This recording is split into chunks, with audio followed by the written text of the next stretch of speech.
Hello everyone. आज हम one of the important engine system के बारे में बात करते हैं।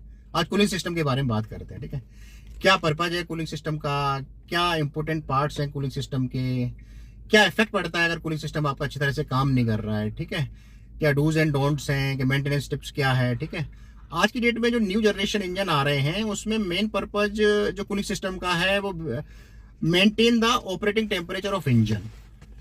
दूसरा जो सबसे इंपॉर्टेंट इसका काम है to take care about where exhaust gas temperature in EGR system and also for regeneration. Third important इसका काम है to maintain the oil temperature also. तो न्यू जनरेशन में जो ईजीआर कूलर लगा हुआ है, ऑयल कूलर लगा हुआ है, ठीक है, तो it's a part of cooling system. ठीक है, मान लो अगर आपका कूलिंग सिस्टम काम नहीं कर रहा है, ठीक है, तो क्या क्या प्रॉब्लम आ सकती हैं। आपका कोल्ड स्टार्टिंग के इश्यूज आएंगे, आपका इंजन ओवरहीटिंग के इश्यूज आ सकते हैं, आपका फ्यूल इकोनॉमी पे भी असर पड़ेगा, आपका हॉर्स पावर पे भी असर पड़ेगा, आपका इमिशन पे भी असर पड़ेगा, आपका ड्राइवर कंफर्ट पे भी असर पड़ेगा। ठीक है, तो जो इंपोर्टेंट पार्ट्स हैं कूलिंग सिस्टम के, जैसे रेडिएटर है, एक्सपांशन टैंक है, वाटर पंप है, थर्मोस्टेट वाल्व है, फैन है, ठीक है, तो ये जो इंपोर्टेंट पार्ट्स हैं, तो ये हमें सारे पार्ट्स आपको इंश्योर करने हैं कि सब वर्किंग कंडीशन में है या नहीं है। ठीक है, तो डेली मेंटेनेंस की अगर हम बात करें तो आपको डेली मेंटेनेंस में आपको बेसिक जो रहता है कि आपको कूलेंट चेक करना है।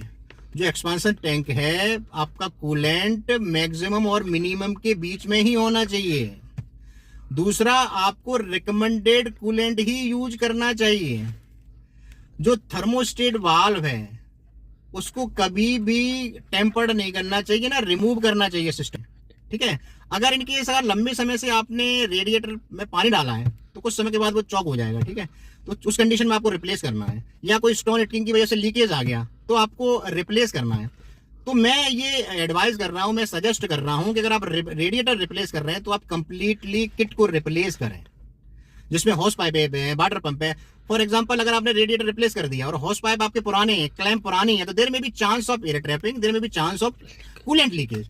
तो we recommend you have to replace completely kit, cooling kit. ठीक है, अगर आप थर्मोस्टेट बार रिप्लेस करा रहे हैं, ठीक है, तो आपको उसी मॉडल का, उसी डिग्री का थर्मोस्टेट रिप्लेस करना है, ना कि कोई पुराने दूसरे मॉडल का आपको रिप्लेस करना है। निकालना तो बिल्कुल ही नहीं है। ठीक है, और जहां पे अगर आपको डिटेल में और जानकारी चाहिए तो हमें आप कांटेक्ट कर सकते हैं। ठीक है, thank you for watching, thank you so much.